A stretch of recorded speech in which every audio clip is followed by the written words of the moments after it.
Ito nga pala yung pipinong maliliit. Kung nakikita nyo, ito yung parang pipino na damo-damo. Pero ang tawag nila dito ay talagang pilipog na. Pansin ka, binibig lahat na lang. Pilipog na pipino. Super sarap nito. Ayaw niyo magpakita, so i-review lang natin. Anong lasa, ma'am? Lasa pipino rin ba? Ha? Ay, ma'am, hindi yan. Anong lasa? Lasa talaga siyang pipino, hindi mapait. Hindi Lasa mapait. talaga. Ayaw niya kasi magpakita ang mukha niya. Tapos ano pa masasabi mo? Rate mo 1 to 10. Ano siya? 10 kasi crunchy din. Tapos, di ba yung pipino talaga, yung normal na pipino talaga, medyo may pait siya. Pero ito, walang pait. wow. Kaya crunchy din siya. Nice.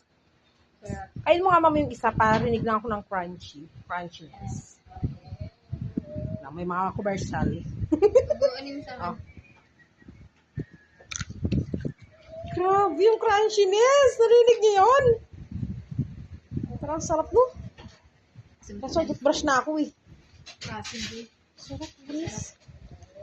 Magkaiba man isa. Okay, yun lang po. Magkaiba mas